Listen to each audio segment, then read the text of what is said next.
dans mon engagement, c'est certainement mon arrivée dans le groupe dans lequel je travaille aujourd'hui. En effet, je suis arrivée en charge des achats de bois. Quand on travaille sur les matières liées au bois, on se rend très vite compte de la valeur, de la noblesse de cette matière qui a nécessité une croissance de 60, 80 ans. Quand on parle d'un chêne aujourd'hui, pour qu'il ait une vraie valeur sur le marché, il faut attendre 80 ans. Ça veut dire qu'il a été planté par les grands-parents ou les arrière-grands-parents de la personne qui nous le vend. Et cette personne, elle va aussi avoir la responsabilité de planter ce qui sera récolté par ses petits ou ses arrière-petits-enfants dans 80 ans. Choisir l'essence, choisir l'endroit. On se rend compte que cette matière, elle a une vraie force en elle, une vraie noblesse, et puis qu'elle emmène avec elle une partie d'une histoire familiale. Et puis aujourd'hui, on vit dans un monde, malheureusement, où on utilise beaucoup les choses un peu comme des mouchoirs en papier. On achète, on se mouche, et puis on jette le mouchoir. Et on fait la même chose avec énormément de choses autour de nous. La responsabilité que nous avons lorsqu'on achète quelque chose, c'est de faire en sorte que cette matière perdure le plus longtemps possible. L'arrivée dans le groupe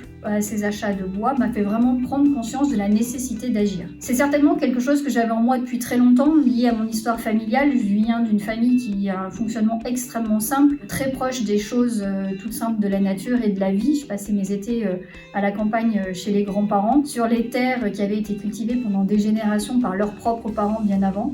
L'autre côté de ma famille, c'est une famille qui travaillait aussi la matière, le bois, qui achetait et revendait des meubles fabriqués en très petite quantité par des artisans.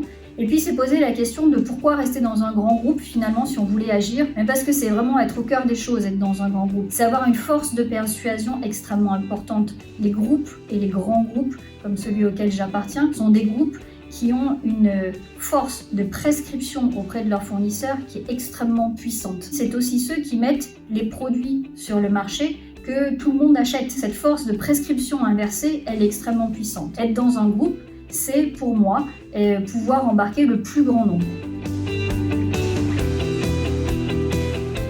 Sur le plan professionnel, j'ai rien lâché pour faire ce que je fais aujourd'hui. J'ai peut-être un seul regret, c'est d'avoir jamais eu encore l'opportunité de pouvoir retourner sur mes terres natales dans le sud de la France. Pour rigoler, quand je suis arrivée à Paris en 2011, je m'étais donné 2 ans avant de repartir, soit dans le sud de la France, soit ailleurs, parce que j'avais commencé et mes études dans le nord de la France et dans l'est de l'Allemagne et ma carrière dans l'ouest de l'Allemagne. Donc j'étais à peu près prête à repartir tout de suite. Aujourd'hui, je suis toujours là, j'ai aucun regret. La seule chose qui me ferait partir un jour, c'est de plus prendre de plaisir à ce que je fais au quotidien. Et c'est pas le cas.